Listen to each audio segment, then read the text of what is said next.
आप तो अच्छे खासे क्रिकेटर थे, क्रिकेट खेलते खेलते कैसे अचानक आपने डिसाइड किया कि यार मुझे अब अंपायरिंग में जाना चाहिए? हर इंसान की ख्वाहिश होती है कि लाइफ में कुछ बने। मेरी भी ख्वाहिश थी कि मैं क्रिकेटर बनूं। हमारे पूरे खानदान में कोई स्पोर्ट्स पर्सन नहीं था। पाकिस्तान क्रिकेट बोर्ड ने एक एडवर्टाइज किया कि first class cricketer umpiring profession में आना चाहें तो हम उनको वेलकम कहेंगे, और लकीली मैंने अप्लाई कर दिया। वहाँ से मेरी पूरी लाइफ चेंज हो गई। किन मुल्कों के दरमियान जब मैच होता था तो आप थोड़ा प्रेशर में होते थे? एशिज का प्रेशर लें वो मेरे पे कम होता है। पाकिस्तान बांग्लादेश का अगर मैच हो रहा हो वो मेरे पे प्रेशर ज्यादा होता है। होम कंट्री के मैचेस कर रहे हो, पाकिस्तान के हक में ना चला जाए, पाकिस्तान के अगेंस्ट ना चले जाए। कौन सा ऐसा इंडियन प्लेयर है जो आप समझते हैं कि आपकी उनके साथ बड़ी अच्छी फ्रेंडशिप थी? विराट कोहली बड़ा फ्रेंडली है, पाजी पाजी करके मेरे से बात करता है। फिर ये राहुल द्रविड़ श्रीबंदा जी अच्छे क्रिकेटर थे। ऑन द फील्ड आप मैक्सिमम कितना टाइम पाकिस्तान से बाहर हैं? 25 साल में मेरा ख्याल में 10 साल से ज्यादा घर से बाहर रहा। 2 सीरीज थी जो मेरे लिए बड़ी टफ थी। न्यूजीलैंड में मैंने रहा 35 दिन, एक दिन के लिए मैं पाकिस्तान आया, फिर 40 दिन के लिए मैं वेस्ट इंडीज चला गया। थैलेसीमिया का आपने एक फाउंडेशन बनाई है, बहुत आप मेहनत भी कर रहे हैं इसके ऊपर, ये किस तरह आपके माइंड में आया? 7 साल से थैलेसीमिया के बच्चों के साथ इन्वॉल्व हूँ। इनके लिए ब्लड इकट्ठा करता था मैं। हर चीज़ हमने फ्री ऑफ कॉस्ट की हुई है। इसमें ये नहीं कि बच्चे को ब्लड लगता है, मेडिसिन बड़ी हैवी किस्म की होती हैं जो हम हर चीज़ फ्री ऑफ कॉस्ट। लेकिन इसमें हमारा मेन आने का मकसद यही है कि इस मर्ज को ख़त्म किया जाए।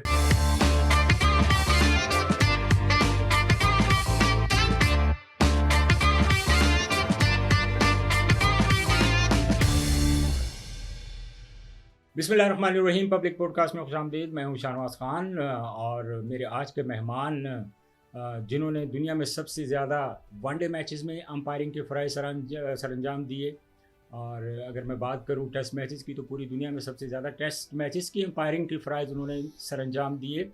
और इसके अलावा अगर ओवरऑल अगर मैं बात करूं पूरी दुनिया में जितने ज़्यादा इंटरनेशनल मैचेस की अंपायरिंग वो कर चुके हैं, ये मुनफरिद रिकॉर्ड उनके पास है।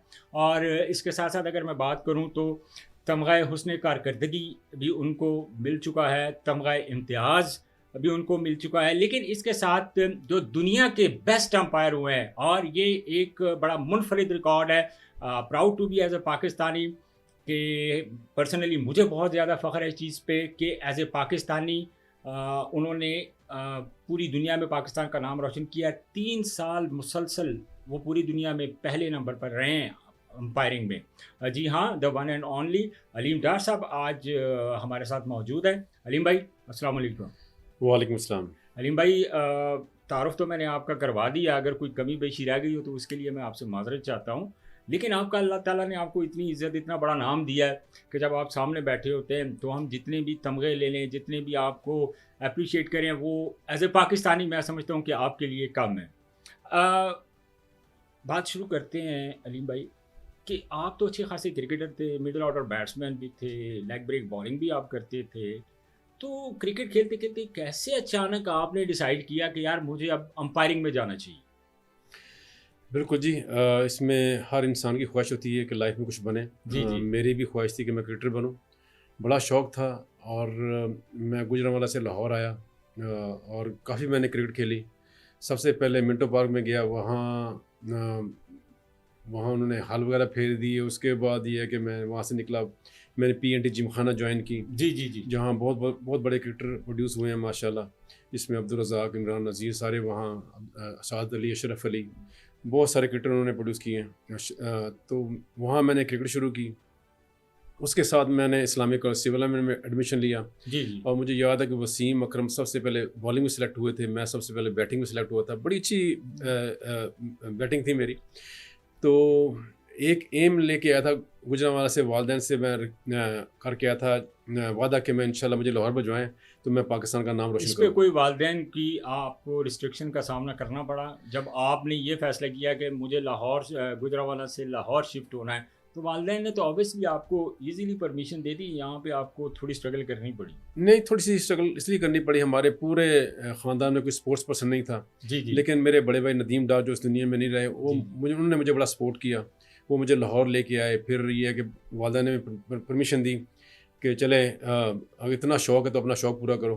तो इस्लामिक कॉलेज से मैंने क्रिकेट शुरू की, PNT जिमखाना से क्रिकेट शुरू की। तो काफ़ी खेली क्रिकेट। तो जब मैंने सोचा कि अब ये है कि फ़र्स्ट क्लास में मैंने खेली, जब मैं सोचा अब टाइम गुजरता जा रहा है, मैं क्रिकेटर नहीं बन सकता। जी, जी। अच्छा, उस वक़्त आपने रियलाइज़ कर लिया कि जैसे आपकी उम्र बढ़ रही थी, आपने कहा कि मुझे यहाँ पे प्रोफ़ेशन चेंज करना चाहिए। बिल्कुल जी, मैं समझता हूँ हर इंसान को अल्लाह ने दिमाग भी दिया हुँ, और सोचने का आप उससे सोच भी सकते हैं। तो खुद आप इंसान को अपने एनालिसिस करने चाहिए कि ठीक मैं है। इस वक्त कहाँ खड़ा हूँ, मैं आगे कुछ कर सकता हूँ। तो मैंने फ़ौरन इसका फ़ैसला कर लिया कि मेरा ख्याल उस लेवल पे नहीं जा सकता कि जहाँ मैं वादा करके आया था। उसकी रीज़न थी कि मैंने क्रिकेट बहुत लेट शुरू की, ठीक लेकिन है। मैंने फ़र्स्ट क्लास भी अल्लाह का शुक्र खेली और कॉलेज से भी बड़ा अच्छा मैं कप्तान भी रहा इस्लामिया कॉलेज सिविल लाइन का, पीएनडी जिमखाना का कप्तान रहा। हुँ, तो फिर अचानक पाकिस्तान क्रिकेट बोर्ड ने एक एडवर्टाइज़ किया कि जो भी क्रिकेटर्स में first class cricketer umpiring profession में आना चाहें ठीक तो है, हम उनको वेलकम कहेंगे। और लकीली मैंने अप्लाई कर दिया और बड़ी यंग एज में मैंने कर दिया। ठीक तो है। वहाँ से मेरी पूरी लाइफ चेंज हो गई। और ये एक बड़ा शानदार इनिशिएटिव था और देखें अल्लाह ताला ने आज आपको उस मुकाम पे पहुंचाया कि आपको एज ए अंपायरिंग आपके शोबे में आपकी एग्जांपल दी जाती हैं, लोग आपको रोल मॉडल समझते हैं। अच्छा अलीम भाई, क्रिकेटिंग लाइफ में कभी आपने इस चीज़ को आपके माइंड में आया हो कि यार जिस तरह आपकी इंस्पायरेशन कौन थे जिनको आपने देख के क्रिकेट शुरू की? हर बंदे की एक ड्रीम होती है ना कि यार जैसे इमरान खान खेलते थे, वसीम अकरम थे, वकार यूनुस थे या इंज़माम थे या जावेद मियांदाद थे। इस तरह की कोई ना कोई इंस्पायरेशन होती है किसी भी बच्चे की, किसी भी यंगस्टर्स की कि वो जाए और वो इनको अपने हीरोज़ को देखे और दिल में ख्वाहिश पैदा हो कि यार मैं क्यों ना इनके साथ खेलूँ? तो कौन आपकी इंस्पायरेशन थे? बिल्कुल जी, इसमें जैसे आपने इमरान खान साहब का नाम लिया, डेफ़िनेटली वो उस वक़्त बड़े मशहूर थे, जी, जी। जावेद मियांदाद थे। तो ये 2 नाम बहुत बड़े नाम थे हुँ, और ये ज़हन में थे कि इंशाल्लाह ये अगर बैटिंग में नाम पैदा करूँगा तो जावेद मियांदाद जैसा नाम पैदा करूँगा, अगर एग्ज़ैक्टली। ऑलराउंडर बनूँगा तो इमरान खान जैसा बनूँगा। ठीक है। वसीम अकरम तो ख़ैर मेरे साथ ही खेलते रहे, आकिब जावेद मेरे साथ खेलते रहे। जी, जी। तो आमिर सुहेल भी मेरे साथ खेलते रहे। तो ये है कि उनको देख के मैंने क्रिकेट शुरू की और उसके बाद ये कि क्रिकेटर तो नहीं बना, मैं फिर अंपायर बन गया। और अंपायरिंग में आप अंपायर ऐसे बने कि पूरी दुनिया पे आप छा गए। अच्छा अलीम भाई, जब आप पहला मैच इंटरनेशनल मैच आपको एज ए अंपायर जब आपको कंसाइनमेंट मिली तो उस वक़्त आपकी क्या फीलिंग्स थी? मतलब आप सोच रहे थे कि यार कि जो मेरी एक ड्रीम था मैं उसके बहुत करीब हूँ, इस तरह की कुछ थिंकिंग, कुछ ड्रीम्स, वो थोड़ा हमारे साथ शेयर कीजिए प्लीज़। इसमें शायद नवाज़ भाई मैं आपको बताऊँ कि मैं दुनिया का वाहिद अंपायर हूँ, अल्लाह का शुक्र मैं अदा करता हूँ कि जितनी जल्दी मैंने फर्स्ट क्लास से इंटरनेशनल मैचें जी, मैंने जी। करना शुरू कर दिए। विदिन 1 ईयर मैं इंटरनेशनल अंपायर बन गया, जो कि आजकल कोई चांस नहीं। आज लेकिन आप इंटरनेशनल अंपायर मतलब आप भी कोई आपका एज ए अंपायर आपका भी तो कोई रोल मॉडल होगा कि ये अच्छे अंपायर हैं, बेहतरीन अंपायर हैं। कोई उनसे भी आपकी किसी की इंस्पायरेशन आपको थी, इंस्पायर थे किसी अंपायर से? बिल्कुल जी, स्टीव बकनर वेस्ट इंडीज़ के अंपायर जी, जी। थे और मैं उनसे बहुत इंस्पायर था। और अगर आप मेरी अंपायरिंग देखें तो जैसे वो सरल लाते हैं, मैं भी जी, जी, सरल जी, आके जी, आउट जी, जी, देता जी। हूँ।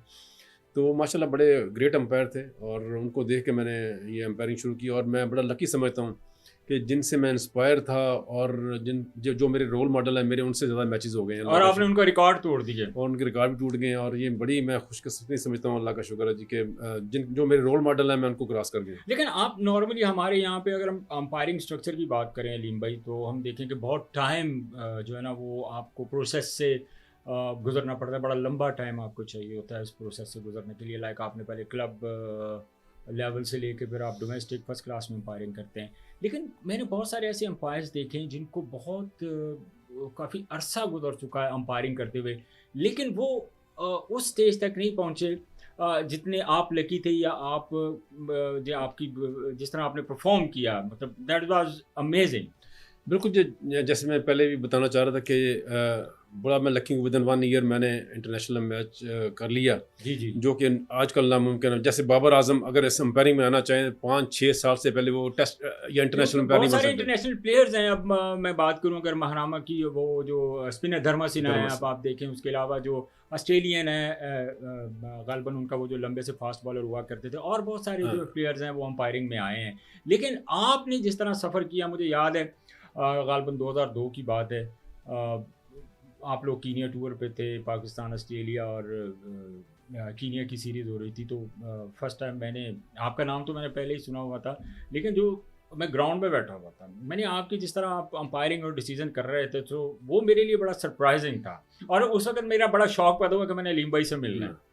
इसमें देखा जी, पहले ये ट्रेंड था, जिस 2000 की आप बात कर रहे हो, जी, वहाँ जी। बुजुर्ग अंपायर थे, मोर देन 50 ईयर यस। जिनकी एज है, और वो आप बिल्कुल यंग थे उस हाँ, वक़्त। उस वक्त मैं ये जो ट्रेंड चेंज किया, मैं समझता हूँ ये क्रेडिट मैं अपने आप को भी देता हूँ और साइमन टाफल को भी देता हूँ। हाँ, हाँ। हम दोनों यंग अंपायर जो अंपायरिंग फील्ड में आए, और ये कि अब ये देखें आप वर्ल्ड क्रिकेट में अब यंग अंपायर्स आ रहे हैं, जो कि बिल्कुल ट्रेंड ऐसे चेंज ही। हो चुका है। और साइमन टाफल बड़े बेहतरीन अंपायर थे।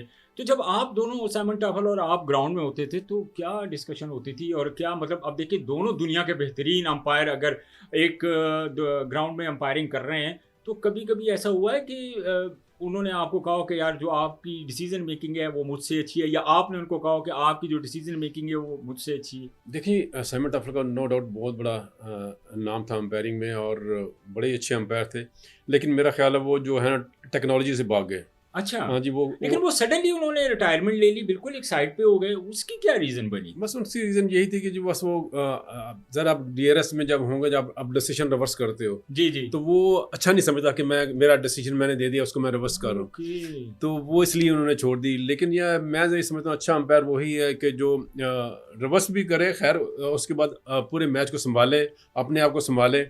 कोई इंसान तो गलती तो उसको होगी, हो जाती है। तो वो अच्छा अंपायर वही है कि गलती के बाद अपने आप को सेट करे और अच्छी अंपायरिंग करे। लेकिन अलीम भाई मुझे ये बताएं कि आप जिस तरह हमारी ये डोमेस्टिक में या फर्स्ट क्लास में जिस तरह की अंपायरिंग हो रही है, हमने देखा है कि यहाँ पे काफ़ी अंपायर, जैसे पहले मैंने जिक्र किया, बड़ी स्ट्रगल करते हुए हमें नज़र आते हैं, तो काफ़ी टाइम लग जाता है। सो क्या हमें कोई मज़ीद इन अंपायर्स के लिए कोई एक ईजी वे ढूंढने की ज़रूरत है क्रिकेट बोर्ड को, ताकि इन अंपायर को मैक्सिमम जो है वो प्रमोट किया जाए? देखिए, जब हमने स्टार्ट किया तो कुछ भी मैच फीस डेफिनेटली बहुत ज़्यादा इंपॉर्टेंट है और बहुत कम थी। ठीक लेकिन है। मैंने काफ़ी चेयरमैन से जो है रिक्वेस्ट भी की, और काफ़ी चेयरमैन ने ऑनर भी किया और फीस बढ़ाई। अभी भी जो है फीस अंपायरों की बढ़ी है, स्कोर्स की फ़ीस बढ़ी है, कॉन्ट्रैक्ट उनके हुए हैं। ठीक तो ये है। अच्छी बात है। जब आपकी फ़ी इस प्रोफेशन में फ़ीस बढ़ेगी अच्छी, तो इसमें अच्छे लोग आएंगे। और मैं इनको बताया कि जी आप इसमें ज़रूरी नहीं कि एक अच्छा टेस्ट क्रिकेटर या इंटरनेशनल प्लेयर एक अच्छा अंपायर भी हो, लेकिन डेफिनेटली एडवांटेज है। जी, जी। तो आप उनको फास्ट ट्रैक पे लेके आएँ, और ये कि उनकी फीस बाकियों से बहुत अच्छी करें, ठीक ताकि है। इस प्रोफेशन में जिस तरह बाकी कंट्रीज़ में क्रिकेटर्स आ रहे हैं, तो ठीक है। इस पाकिस्तान में भी क्रिकेटर्स आएँ, जो कि नहीं आ रहे हैं। यही सबसे बड़ा, अब देखिए फैसल अफरीदी इस वक्त मेरा ख्याल, हम डोमेस्टिक की करें तो वो फर्स्ट क्लास क्रिकेट खेले हुए हैं, काफ़ी क्रिकेट खेले हुए हैं और उनके डिसीजन जो हैं वो भी बहुत अच्छे हैं। ये एक पूरा प्रोफेशन होना चाहिए, एक वे ऑफ इनकम, एक रीज़नेबल वे ऑफ इनकम होनी चाहिए। अच्छा अलीम भाई, माशाल्लाह आपने पूरी दुनिया में सबसे ज़्यादा फील्ड अंपायरिंग किया, आपका एक मुनफरिद रिकॉर्ड है कि दुनिया के किसी भी अंपायर के पास ये रिकॉर्ड नहीं है, अल्लाह ताला ने आपको नवाजा है इससे। आप जब स्पेशली हमने देखा है कि आप जो बड़े मैच ऑस्ट्रेलिया में आप बहुत ज़्यादा, जब एशेज़ सीरीज़ होती थी, या जब आप कह लें कि वहाँ पे कोई मोस्टली जब सीरीज़ होती थी, तो मोस्टली आप वहाँ पे अंपायरिंग करते थे। ज़ाहिर है आप आईसीसी एलीट पैनल के मेंबर थे। सो कभी आपने ड्यूरिंग द अंपायरिंग कभी आपने कोई प्रेशर आप पे आया हो किसी टीमों के, अगर आप कर रहे हैं, ज़ाहिर है इंसान है, प्रेशर तो या वहाँ पे थोड़ा प्रॉब्लम तो हो ही जाता है? देखिए जी, अंपायरिंग वही है कि आप प्रेशर में जब अंपायरिंग करें तो वही अंपायरिंग है। अगर मैच सीधा जा रहा है और हर चीज़ अच्छी जा रही है, तो आपके वो पता नहीं चलता कि आपका। लेकिन मैं ये समझता हूँ कि फिटनेस बहुत ज़्यादा ज़रूरी है इस अंपायरिंग की फील्ड में, क्योंकि 6-7-8 घंटे खड़ा होना आसान काम नहीं है। लेकिन उससे ज़्यादा ज़रूरी मैं ये समझता हूँ कि आपको मेंटली स्ट्रांग होना चाहिए, कि आप मेंटली कितने स्ट्रांग है, अपने आप को कितना अपने आप को संभाल के रखते हैं, ये बहुत ज़्यादा ज़रूरी है।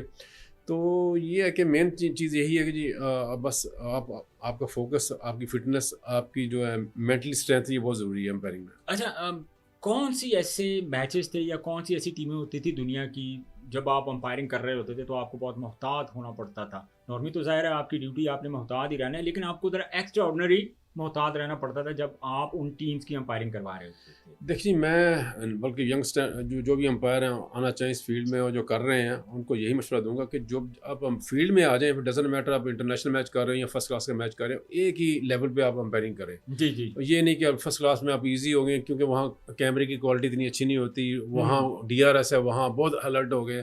ठीक जो है। मैंने यहाँ 25 साल अंपायरिंग की है, वो मैंने, चाहे मैं डोमेस्टिक का मैच कर रहा हूँ चाहे इंटरनेशनल कर रहा हूँ, एक ही लेवल पे मैच जो है मैं करने की कोशिश। बिल्कुल, अभी पिछले दिनों मैंने खुद देखा है कि आप अंडर 19 के मैचेस हो रहे थे, तो मैं ग्राउंड में मौजूद था उस वक़्त जब आप एक अंडर 19 टीमों की अंपायरिंग आप फील्ड अंपायरिंग कर रहे थे, तो मुझे बहुत अच्छा लगा था। लेकिन नॉर्मली जब भी इंग्लैंड और ऑस्ट्रेलिया की ऐसी सीरीज़ होती थी, तो ऑस्ट्रेलिया की तरफ से नॉर्मली हमने बहुत सारे ऐसे मैचेस भी देखे थे, जो बहुत ज़्यादा ऑस्ट्रेलियन क्रिटिसाइज़ करते थे। उसकी क्या वजह होती थी?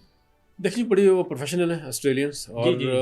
अल्लाह का शुक्र है 145 टेस्ट मैचेस मैंने किए हैं, और बहुत ज़्यादा मैचेस मैंने ऑस्ट्रेलिया और इंग्लैंड के किए हैं बिल्कुल। इसमें। तो ये है कि वो रिक्वेस्ट कर देते हैं जो बड़ी बड़ी टीम है कि हमें ये अंपायर चाहिए। ठीक है। आगे आईसीसी की मर्जी थी वो लगाए ना लगाए, लेकिन ये कि मैंने अल्लाह का शुक्र है ज़्यादा कुछ जो है ना मेरे मैचेस बड़ी बड़ी टीमों के ही हैं। मैंने ऑस्ट्रेलिया, इंडिया और साउथ अफ्रीका, इनके मैचेस मैंने किए हैं। अच्छा अलीम भाई, मैक्सिमम ज़ाहिर है आप जिस तरह मैंने एक मरतबा स्टीव बकनर को देखा था, तो मैं भी इत्तेफाक से ढाके से आ रहा था, तो मैं एक ही फ़्लाइट में हम लोग आ रहे थे। तो जब वो एयरपोर्ट से उतरे तो मेरा ख्याल है कुछ 4 ट्रॉलियाँ थी उनकी बैग्स की भरी हुई।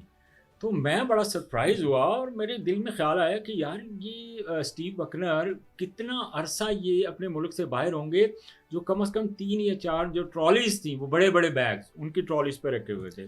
अच्छा आप मुझे ये बताएँ कि आपने मैक्सिमम टाइम जो है पाकिस्तान से बाहर ऑन द फील्ड, आप मैक्सिमम कितना टाइम पाकिस्तान से बाहर रहे?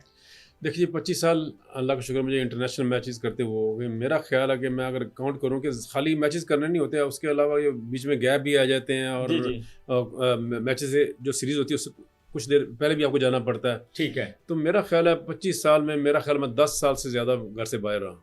10 साल और मुसलसल एक टर्नओवर जो आपका गुज़रा वो मैक्सिमम मतलब आप कितने महीने या कितना जो टाइम ड्यूरेशन था आप हाँ, आउट ऑफ? एक 2 सीरीज़ थी जो मेरे लिए बड़ी टफ थी। मैं न्यूजीलैंड में मैंने रहा 35 दिन। ठीक है। 1 दिन के लिए मैं पाकिस्तान आया, फिर 40 दिन के लिए मैं वेस्ट इंडीज़ चला गया। तो वो मेरा बड़ा टफ टाइम था। और बड़ा लंबा टाइम था। जी। अच्छा असद रऊफ़ अल्लाह उनको गरीक रहमत करे, बड़े अच्छे अंपायर थे और मैंने हमेशा उनको आपके साथ देखा। बल्कि जब मैंने वो वाक़या आपको सुनाया कीनिया का जब आप कर रहे थे, तो वो भी साथ ही थे उस वक़्त। तो पाकिस्तानी अंपायर्स असद रऊफ़, मियां असलम उनका भी बड़ा नाम था और भी पाकिस्तानी बहुत सारे अंपायर्स थे। तो आपको कौन-सा जो अंपायर था वो मतलब लाइक करते थे कि यार ये इनके जो डिसीज़न है ना वो बड़े ज़बरदस्त हैं? एज़ ए अंपायर मैं आपसे ये क्वेश्चन देखिए, पूछ रहा हूँ। जैसे मियां असलम साहब का नाम लिया, बड़े इसमें और बड़े माशाल्लाह खिज़र रियाज साहब हैं, जी, जी, जी। और शकूर राना साहब शकूर बड़े राना बड़े साहब थे। अंपायर हैं, लेकिन वो उनको हम इसलिए असेस ज़्यादा नहीं कर सकते कि वहाँ उस वक़्त टेक्नोलॉजी नहीं टेक्नोलॉजी थी। हो नहीं सकता थी। है वो हमारे से भी अच्छे अंपायर हों, ठीक है। लेकिन आजकल जो टेक्नोलॉजी वो पहले नहीं थी।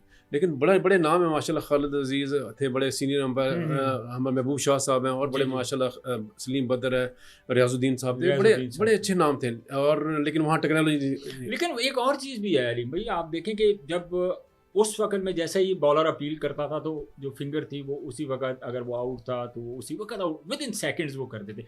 लेकिन आज के दौर में टेक्नोलॉजी है भरपूर, आपको पता है कि जिस तरह की सारी जितनी मॉडर्न डे क्रिकेट हो गई है, हर चीज़ मॉडर्न हो गई है, हर चीज़ टेक्नोलॉजी आ गई है हर चीज़ में। तो आप इतना टाइम लेके क्यों डिसीज़न लेते? नहीं, टाइमली मेरा ख्याल हर बंदे की अपनी डिसीजन मेकिंग की टाइमिंग है, कोई ठीक है। मेरा नहीं ख्याल है, लेकिन और ये डेफिनेटली अब बंदा सोचता है कि यार अब टेक्नोलॉजी है, अगर कुछ गलत डिसीजन दे दिया, सोच के ना दिया थोड़ा सा, तो रिवर्स हो सकता है। ठीक तो है। थोड़े से अंपायर टेक्नोलॉजी से भी ज़्यादा मोहतात हो गए। मोहतात हो गए हैं इसकी वजह से। अच्छा अलीम भाई, कोई एक मैच मैं आपसे पूछना चाहूँगा, फिर मैं उस पे भी ज़रूर बात करूँगा जो आप फाउंडेशन चला रहे हैं थैलेसीमिया, बड़ा जो आप फलाई कामों में बड़े बड़े बढ़ चढ़ कर आप हिस्सा लेते हैं।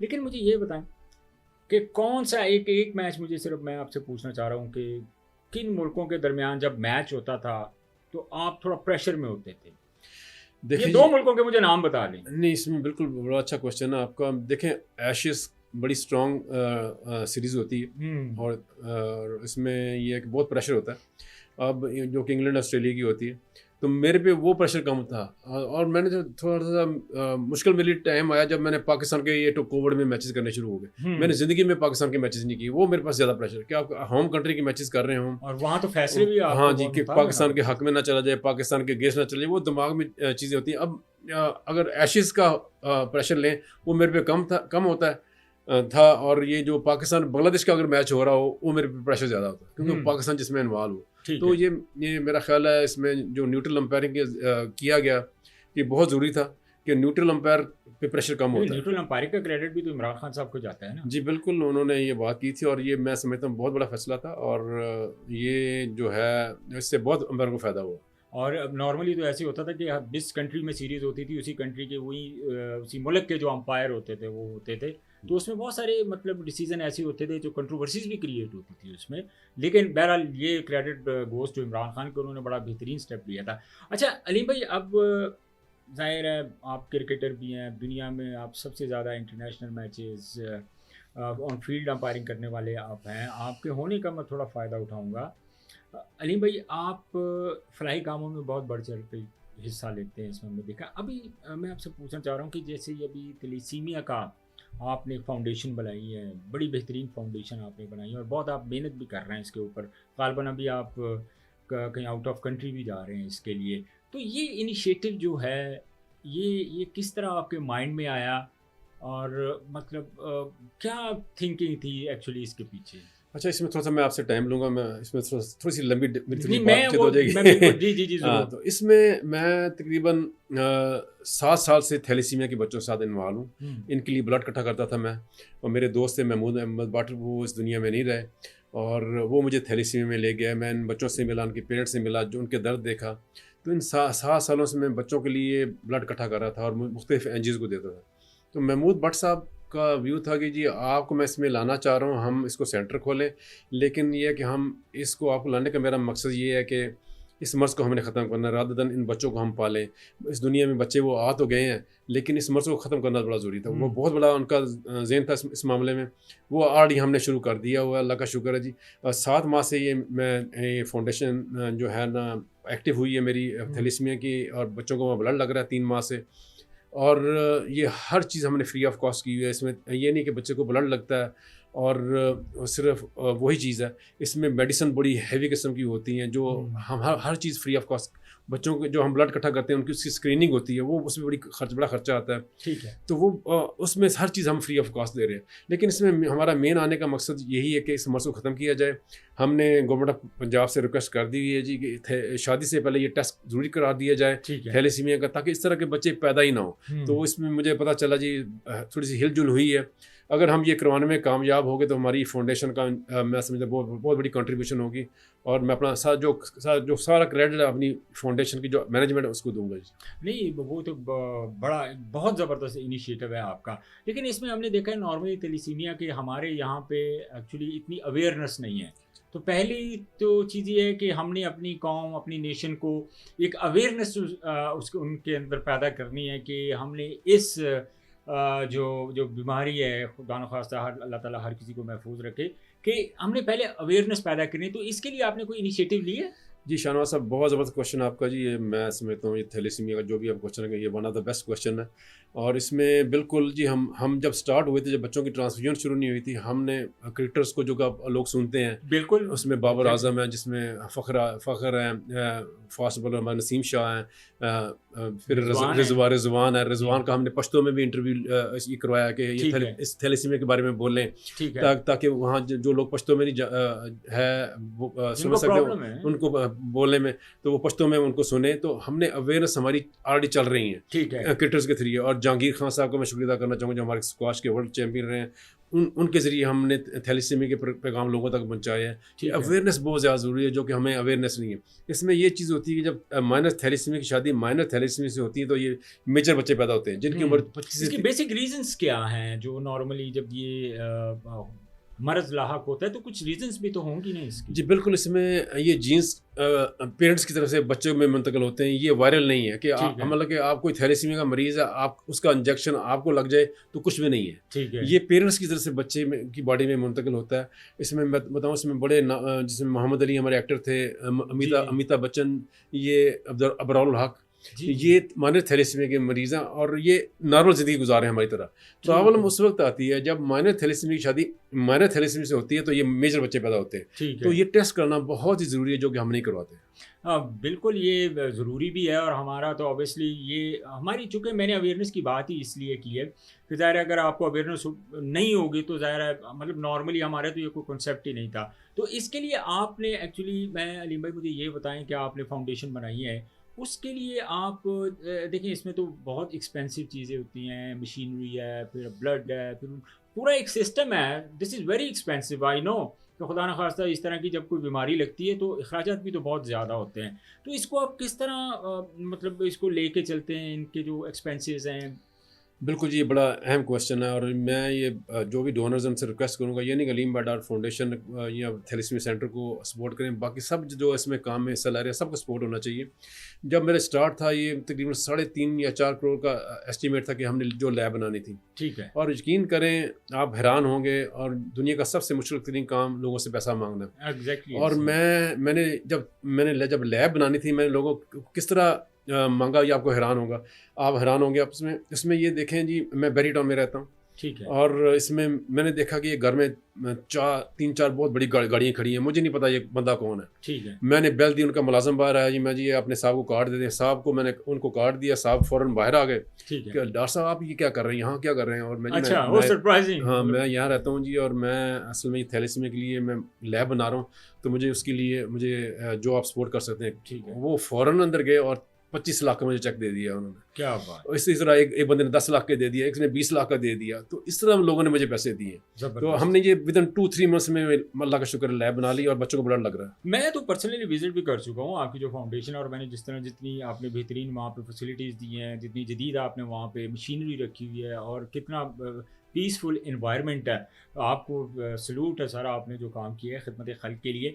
और इसके साथ साथ हमें मज़ीद ज़ाहिर है ये इतना क्रिटिकल और इतनी सेंसिटिव किस्म की बीमारियाँ होती हैं एक्चुअली। अगर मैं आपसे, क्योंकि बहुत सारे हमारे यहाँ पे हमारे माशरे में हमारे इर्द गिर्द ऐसे लोग होते हैं जिनको बीमारियाँ, बहुत ऐसी ख़तरनाक बीमारियाँ लाहक होती हैं जिनका उनको पता ही नहीं होता। लेकिन ओवरऑल अगर हम बात करें अलीम भाई, तो इसके ऊपर सिर्फ आप पाकिस्तान में ही काम कर रहे हैं या इसकी दूसरे ममालिक में भी आप विज़िट्स करते हैं, वहाँ पर भी आपने कोई प्रोग्राम अपनी जो फाउंडेशन है उसको लेके चल रहे हैं, उसको फैला रहे हैं, उनके लिए भी क्या आपका फिर है? आपका जी बड़ा ज़बरदस्त माशाल्लाह क्वेश्चन है जी ये वाला। और इसमें जी इसमें मैं थोड़ा सा जिक्र करना चाहूँगा खालिद अब्बास डार साहब का। जी जी जी। उन्होंने मुझे मशवरा दिया था जी, कई लोग ऐसे हैं जो कि जो टेस्ट नहीं करवाते, अफोर्ड नहीं कर सकते और अल्लाह को प्यारे हो जाते हैं। बहुत महंगी टेस्ट है हाँ जी। इनकी। अब हमने लैब बनाई, हमें पता चला जी इसमें काफ़ी चीज़ें हम सपोर्ट कर सकते हैं। उनका मेजर सिटी में हम इंशाल्लाह लैब बनाएंगे इस काम के अलावा, ठीक है। कि उसमें ये कि हम इतना टेस्ट की इतनी कॉस्ट रखेंगे कि हर बंदा उसको अफोर्ड कर सके और वो इजीली टेस्ट करा सके और अपनी बीमारी का इलाज करा सके। इंशाल्लाह कि ये भी हमारा फ्यूचर में प्लान है। एक हमारी फ्री एम्बुलेंस चल रही है, और ये जो भी किसी को फ्री चाहे, कोई हमारा कॉस्ट नहीं है, हम कोई एक पैसा भी नहीं लेते। किसी की डेथ हो गई है, एम्बुलेंस हमें कॉल करे, कोई पैसा नहीं हम लेंगे। इसके अलावा जो हमारा आगे मेन जो प्रोजेक्ट आ रहा है वो आ रहा है जी टेक्निकल एजुकेशन का, जो कि ज़्यादा दूर नहीं है, कि जो बच्चे जिनके पास जो है डिग्रीज हैं लेकिन जॉब नहीं है, उनको टेक्निकल एजुकेशन उनको दें, जैसे कि इलेक्ट्रिक का काम, प्लम्बिंग का काम, कोई भी काम है, हाँ, कोई हुनर हो। जैसे हेयर ड्रेसिंग का काम, इस तरह की चीज़ें, मेकअप काम, बच्चियों के लिए सिलाई कढ़ाई का काम, ये सिखाएं ताकि वो अपनी फैमिली को संभाल सकें। ठीक है। और इस सिलसिले में डेफिनेटली फंडिंग की ज़रूरत भी है, और इसमें अभी हम आउट ऑफ कंट्री भी जा रहे हैं। ठीक है। और इफ्तिखार ठाकर साहब भी हमारे साथ हैं इंशाल्लाह जी, वो उम्मीद है कि लोग हमें सपोर्ट करेंगे इसमें। चलिए अलीम भाई, और अपने हमारे इस प्लेटफॉर्म के तवसत से अगर आप कोई मैसेज देना चाहें हमारे जो व्यूवर्स हैं, हमारे नाजरीन हैं, स्पेशली अपनी फाउंडेशन के लिए, तो उसके बाद फिर मैं इस एपिसोड को ख़त्म करूँगा, बाकी बातें फिर उसके बाद हम शुरू करें। मैं बच्चों को स्पेशली पैगाम देना चाहूँगा, हमारे जो अपकमिंग बच्चे हैं जिनकी वजह से मुल्क हमारा जो है इन बच्चों की वजह से है, कि आप अच्छे काम करें, स्टडी में अच्छा करें, ताकि आपका नाम हो और इस मुल्क का भी नाम, जिसकी बहुत ज़्यादा ज़रूरत है हमें। तो जिस कंट्री की यूथ स्ट्रॉन्ग है वो कंट्री स्ट्रॉन्ग है। तो एक तो ये मेरा मैसेज है उनके लिए, और दूसरा ये कि जितने भी डोनर्स हैं, और मैं फिर उनसे रिक्वेस्ट करूंगा कि ये जो जितनी भी एनजीओज़ काम कर रही हैं, आप ज़रूर सपोर्ट करें उनको, और फाइनेंशियल सपोर्ट की बहुत ज़्यादा ज़रूरत है। और इनके ये बच्चों, और सबसे आखिर में मैं ज़रूर कहूँगा, हर जो स्टूडेंट है शादी से पहले ये टेस्ट करवाएं, ताकि इस तरह की जो बीमारी हम ख़त्म कर सकें। अलीम भाई, ये आपका बड़ा अच्छा इनिशिएटिव है, और हमारी भी यही दुआ है कि हमारा पाकिस्तान इन तमाम, जिस तरह आप थैलेसीमिया और बहुत सारी ऐसी बीमारियाँ, इन सबसे पाक हो, अल्लाह ताला सबको सेहत और तंदुरुस्ती दे, और एक सेहतमंद ज़िंदगी जो है ना हमारा माशरा, हमारे जो यंगस्टर्स हैं, हमारे जो बच्चे हैं, वो गुजारे। अच्छा, वापस आते हैं आपकी फील्ड की तरफ। ये तो एक ज़रूरी था, मैंने समझा वो, क्योंकि हमारा भी कुछ ना कुछ हिस्सा जो है वो आप इसमें ऐड हो जाएगा। अच्छा अलीम भाई, अगर मैं आपसे पूछूं आपका जो फेवरेट क्रिकेटर था वो कौन था? देखिए अंपायरिंग का फेवरेट क्रिकेटर कोई भी नहीं होता, लेकिन डेफिनेटली मैं कुछ नाम लेकर, अंपायरिंग से जब पहले भी तो अंपायरिंग से हट के जब मैं मैच देख रहा हूँ, इसमें कुछ क्रिकेटर्स का मैं नाम लूँगा। देखें जी, इसमें बाबर आजम बहुत क्लास का बैटिंग इंतजाम, हमारे बॉडी क्लास की बैटिंग।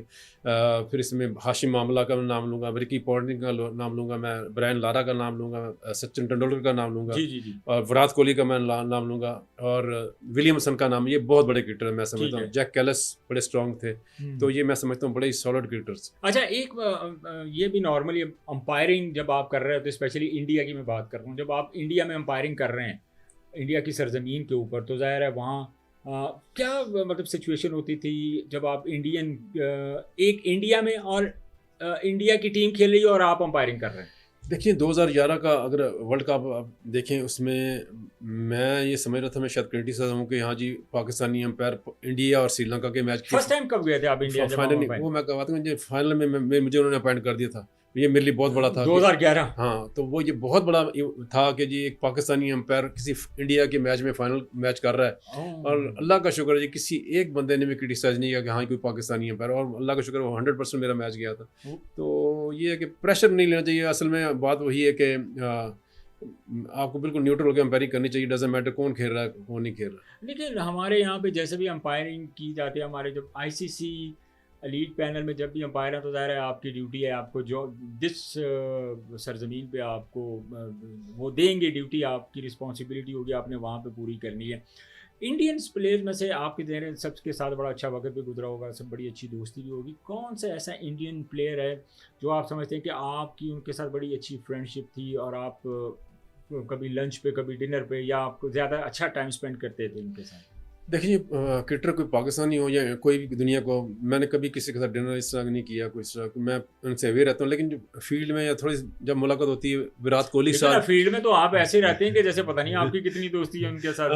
हाँ जी, तो वो विराट कोहली बड़ा फ्रेंडली है, और पाजी पाजी करके मेरे से बात करता है, और जो है वो भी पाजी पाजी क्या ना, हरभजन सिंह वो भी बड़ा पाजी पाजी करके बात। फिर ये राहुल द्रविड़ श्रीबंदा जी अच्छे क्रिकेटर थे। अच्छा एक आपका बड़ा मज़ेदार वाकया हुआ, वो हमने देखा कि शाहनवाज धानी बॉलिंग कर रहा था और वो जब बॉलिंग कर रहा था तो वो बॉलिंग सेलिब्रेट करते करते जब आप बिल्कुल उसके सामने आ गए, तो वो क्या वाकया हुआ था कि आप उसके सामने खड़े हो गए? हाँ जी, वो थोड़ा सा फन था ऐसे ही। वो जब भी आउट करता था वो पवेलियन की तरफ भागता था, वो सामने शायद चेयरमैन बैठे हुए थे तो मैंने उसको रोका, भी बस कर टाइम ज़ाया हो रहा है। वो तो जब भी कोई, अब देखिए शाहनवाज दानी जिस तरह एक खिलाड़ी को आउट करता था तो इस तरह लगता था कि आउट करने के बाद उसने एक बॉल और करना है, वो सेलिब्रेशन बॉल होता था।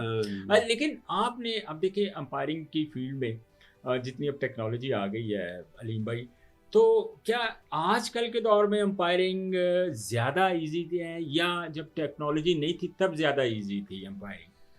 प्रेशर मैं समझता हूँ टेक्नोलॉजी आज की अंपायरिंग इजी थी या जो मतलब टेक्नोलॉजी की मैं बात कर रहा हूँ ना। देखिए अब मेरा पूछे थे, मैं वाहिद अंपायर हूँ आजकल की दौर में कि जिसने टेक्नोलॉजी से पहले भी अंपायरिंग की और विद टेक्नोलॉजी भी मैंने सब काफ़ी सर्वाइव किया, और मैंने जो एंजॉय किया ना टेक्नोलॉजी में ज़्यादा अंपायरिंग को एंजॉय किया। ठीक है। हाँ जी, नहीं आपके ज़ाहिर है आपको इतना पूरी दुनिया में अल्लाह ताला ने आपको बड़ा नाम दिया है, तो आपके जो फैमिली में बच्चे आपके, आप उनके लिए रोल मॉडल बन रहे हैं, पूरे पाकिस्तान पूरी दुनिया के लिए तो आप रोल मॉडल हैं। उसकी वजह यह है कि अंपायरिंग फील्ड में तो अपने घर से भी आपको, मेरा आपके बच्चे जो हैं वो आपको फॉलो करते हैं कि हमने भी अपने अलीम डार साहब की तरह, अपने बाबा की तरह हमने कोई अंपायरिंग में नाम बनाना है जिस तरह आपका नाम बना है? नहीं, उसमें मेरा कोई बच्चा इंटरेस्टेड नहीं है। क्रिकेट में भी इंटरेस्टेड नहीं है? एक बच्चा अच्छा था, हसन डार अच्छा था, तो उसने जो ना लाहौर में सबसे ज़्यादा टॉप किया था, 2 सेंचुरी थी उसकी। अच्छा। 350 थी। ठीक है। तो लेकिन ये है कि एक कोच साहब आ गए, वो पता नहीं अब क्या था, उनको सेलेक्ट नहीं किया, तो हालांकि उसने टॉप किया हुआ था। तो मैं नहीं किसी को कहता कि हाँ, लेकिन वो डिज़र्व करता था। मैंने कहा इसमें तो खेल जाना, सबसे ज़्यादा स्कोर इसने की है लाहौर वाइट की तरफ से, तो वो जनाब उसने उसको निकाल दिया। तो वो इतना डिसाइड हुआ, तो मैंने भी नहीं कहा। फिर आजकल वो दुबई में प्रॉपर्टी का बिजनेस कर रहा है। नहीं देखिए, फिर मतलब इसका मतलब है कि आप बहुत पहले भी आप फैमिली में बहुत पर्सन थे जो यहाँ पे आप क्रिकेट की तरफ आए और फिर अंपायरिंग की तरफ आ गए, और आपके बाद आपके बेटे ने थोड़ी स्ट्रगल की, लेकिन आज जो सिस्टम है, हमारे जो सिस्टम होते हैं अभी भाई, क्या किसी भी अंपायर का या किसी भी क्रिकेटर का फ्यूचर बनाना, फ्यूचर ख़राब करना, क्या इनका रोल होता है इसमें? देखो जी, लाइकिंग और डिसलाइकिंग हर जगह होती है, लेग पुलिंग भी हर जगह होती है, और मैं ये समझता हूँ किस्मत का भी दखल है और बंदे के अपने ऊपर भी है। तो बंदा, मेरे ख्याल बंदे को खुद भी एनालिसिस करनी चाहिए, चाहे क्रिकेटर हो चाहे अंपायर हो, अपने एनालिसिस खुद करेगा तो डेफिनेटली आप इसमें कामयाब होंगे। तो इसमें ये चीज़ें चलती रहती हैं, the part of life. Part of life. अच्छा, पाकिस्तान की जो डोमेस्टिक अंपायरिंग है, फर्स्ट क्लास अंपायरिंग है, उसके लिए क्रिकेट बोर्ड का क्या इनिशिएटिव है? कोई प्रोग्राम चल रहा है जो जूनियर अंपायर्स हैं, आप उनको मतलब आपसे वो क्लासेस वगैरह जो होती हैं, और हमारे आप कहाँ देख रहे हैं पाकिस्तान के डोमेस्टिक और फर्स्ट क्लास की जो अंपायरिंग का हमारा लेवल है? देखिए, मैंने इनको बताया था कि हम मैचेस जैसे कि आप दूसरे कंट्रीज़ में देखे हैं कि जो उनकी डोमेस्टिक क्रिकेट होती है उसमें बड़े अच्छे किस्म के कैमरे होते हैं। जब तक आप कैमरे के सामने हमारे अंपायर्स नहीं आएंगे, उनकी कारकर्दगी सामने नहीं आएगी। तो एक उसका लेवल अच्छा होना चाहिए कैमरे का, कि फर्स्ट क्लास में हो कम से कम। लेकिन ये है कि दूसरा हमारा कम्युनिकेशन का बड़ा मसला इधर है। हम इंग्लिश हमारी फर्स्ट लैंग्वेज नहीं है, सेकंड लैंग्वेज है। उसमें मैंने इनको एडवाइस किया जी, वॉकी टॉकी लाजमी होनी चाहिए कि हर ठीक है। अंपायर इंग्लिश में बात करे और मैच रेफरी सुन रहा हुआ। तो ये चीज़ें बड़ी छोटी लेकिन बड़ी अहम है, कैमरा भी और ये वॉकी टॉकी। तो ये इसमें और इम्प्रूवमेंट आ सकती है। इसमें माशाल्लाह फर्स्ट क्लास क्रिकेटर आ रहे हैं, कुछ कुछ बेहतरी हुई है फीस लेकिन में। आप समझते हैं कि जो एक क्रिकेटर आता है उसके लिए एक इजी जॉब होती है, या वो उसके लिए थोड़ी आसानी होती है, या जो कोई क्रिकेटर नहीं होगा वो अंपायरिंग में आएगा? सो मतलब it's I want to ask कि ये मतलब क्या बेहतर समझते हैं इस चीज़ को आप? पहले जैसे मैंने कहा जी, एक अच्छा क्रिकेटर अच्छा अंपायर नहीं हो सकता, ठीक लेकिन है। एडवांटेज जरूर है। अगर आप क्रिकेट खेली हो और आप और वो क्रिकेट का नॉलेज है हाँ जी, आपको? क्रिकेट नॉलेज है, आप ठीक है। प्लेयर भी आपकी रिस्पेक्ट करते हैं। और जैसे आप फैसल अफरीदी अच्छा क्रिकेट खेला जी, हुआ जी, है अच्छी जी, क्रिकेट ठीक खेला है ना हुआ है। जी। वो ये और लड़के यंगस्टर आ रहे हैं, राशिद रियाज हैं, ये भी अच्छी क्रिकेट खेला हुआ है। तो ऐसे नजर ऑलरेडी लीड में है। तो ये है कि आप क्रिकेट आपने खेली हो तो आपको एडवांटेज डेफिनेटली है। तो इसका मतलब है, देखें, आप बहुत सारे ऐसे अंपायर्स भी हैं जो क्रिकेट नहीं भी खेले हुए, लेकिन उनकी अगर मैं बात करूं तो जो गुजरे हैं उनकी बड़ी अच्छी डिसीजन मेकिंग है। देखिए, स्टीव बकनर एक बहुत बड़ा नाम था, एग्जैक्टली और ऐसे ही है। साइमन टाफर बहुत बड़ा नाम था। दोनों क्रिकेटर नहीं थे, क्रिकेटर नहीं। और लेकिन बड़े अच्छे अंपायर थे। तो क्रिकेट बोर्ड इस पे कुछ कोई इनिशिएटिव क्रिकेट बोर्ड ने लिया है? काम हो रहा है हमारी डोमेस्टिक और फर्स्ट क्लास की अंपायरिंग पे? क्योंकि नॉर्मली अलीम भाई गिला किया जाता है कि हमारी जो डोमेस्टिक का और फर्स्ट क्लास का जो अंपायरिंग स्ट्रक्चर है या जो इसका स्टैंडर्ड है वो इंटरनेशनल म्यार का नहीं है। लाइक PSL की मैं बात कर रहा हूँ, उनमें बहुत सारे ऐसे उस पर आ जाते हैं, डिसीजन आ जाते हैं जिसपे बहुत ज़्यादा क्रिटिसाइज भी किया जाता है। देखें जी, आप पिछले अगर 2-3 PSL देखें, इसमें एलीट अंपायर भी आए हैं, लेकिन ये है कि राशिद रियाज हमारे best umpire of the PSL हुए। जी, जी। फिर Asif Yaqoob best umpire of the ठीक PSL है। हुए। तो जो वो इतने एलीट अंपायर के बाद वो हमारे लोकल अंपायर, हमारे अंपायर अच्छे हैं, माशा अच्छा परफॉर्म कर रहे हैं। और इसमें जो है अभी देखिए एहसन रज़ा बड़ा अच्छा कर रहे हैं, और ऐसा लगा बहुत ज़बरदस्त। आसिफ यकूब बड़ा अच्छा कर रहे हैं। जी बिल्कुल। तो ICC में अच्छी इनकी रेपुटेशन। एहसन रज़ा तो ऑलरेडी एलीट पैनल में आ चुके हैं, तो आने वाले वक्त में आप किन अंपायर्स को देख रहे हैं एलीट पैनल में? देखिए जी, राशिद रियाज अच्छा कर रहे हैं, और ये अभी वर्ल्ड कप पे भी गए थे, बहुत उन्होंने सीखा होगा और बड़ा कॉन्फिडेंस बिल्ड हुआ होगा। जी, जी। और उसके अलावा फैसल अफरीदी रास्ते में है, बिल्कुल वो भी अच्छा परफॉर्म कर रहे हैं, उनको भी मैचेस मिल रहे हैं। तो इंशाल्लाह ये एक अच्छा, मैं ये शुक्र है अल्लाह का, मेरे बाद है ऐसी लाइन है कि और 8-10 साल हम इसको आगे लेके जा सकते हैं, लेकिन और मज़ीद अंपायर, अच्छे अंपायर लाने की ज़रूरत है। लेकिन काम करने की भी तो ज़रूरत होगी, तो उसके लिए एज ए सीनियर, आपका ज़ाहिर है आपका बड़ा नाम है, तो एज ए सीनियर मैं आपसे ये पूछना चाह रहा हूँ कि आप उनको, जैसे आपसे वो they are learning from you, कोई देखिए, ऐसी क्लासेस हो रही हैं या आपने कोई ऐसा प्रोग्राम शुरू किया हुआ है जिससे आप इनको टीच करते हैं? देखें जी, इसमें मैं डोमेस्टिक में ये 1 साल पिछले साल किया, और 1 साल शायद मैं और करूँगा। उसके बाद मैं अपनी फाउंडेशन में इतना बिजी हो गया हूँ कि शायद आगे मैं कैरी ऑन ना कर सकूँ, क्योंकि बहुत ज़्यादा ज़रूरत है। और ये, लेकिन मैं कि इस दौरान मैंने कुछ अंपायर्स को दिए हैं कि ये अच्छे हैं, इनको आप थोड़ी सी अगर कम्युनिकेशन में अगर अच्छे हैं हो सकते हैं तो आगे आप इनको कंसिडर कर सकते हैं। तो इस साल भी मैं 2-3 अंपायर को दूंगा अंपायरिंग के। ज़रा जब फील्ड में आप होते हैं तो आप बड़ा कुछ देखते हैं जी एग्जैक्टली। आप वैसे कमरे में नहीं कुछ किसी को देख सकते। ठीक है। तो इस साल में कुछ 1-2 अंपायर उनको दे दूंगा, उसके बाद।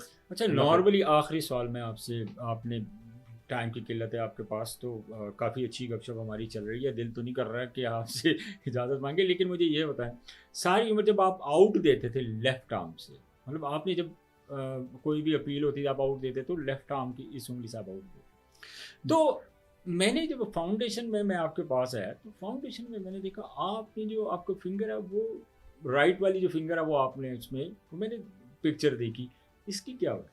बिल्कुल जी।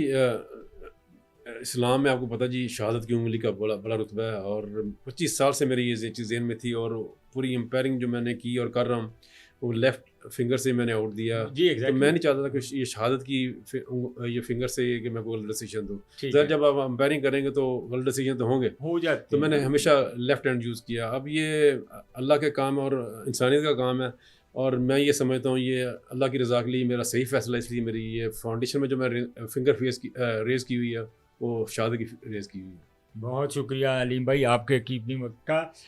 नाजरीन, आपने अलीम भाई की बातें सुनी और उम्मीद करता हूँ कि जिस अंदाज से उन्होंने सारा एक्सप्लेन किया अपनी फाउंडेशन के बारे में, हमारे जो अंपायर्स हैं उनके बारे में, इंटरनेशनल अंपायर्स के बारे में, फिर उन्होंने इंस्पायरेशन उन्होंने अपनी बताई कि अंपायरिंग में आने का फ़ैसला, और ये बहुत बड़ी एक अचीवमेंट होती है, एक बड़ी ज़बरदस्त साइन होता है कि आपको एक टाइम पे ही अपने आप को एनालिसिस अपने कर लेते हैं कि यार मेरी इस फील्ड में जगह नहीं बन रही तो मुझे इस फील्ड में जाना चाहिए। एक मरतबा फिर मैं अलीम भाई का शुक्रिया अदा कराऊँगा। इंशाल्लाह अगले पब्लिक पॉडकास्ट में आपसे मुलाकात होगी, तब तक के लिए मुझे इजाज़त दीजिए। अल्लाह हाफ़िज़।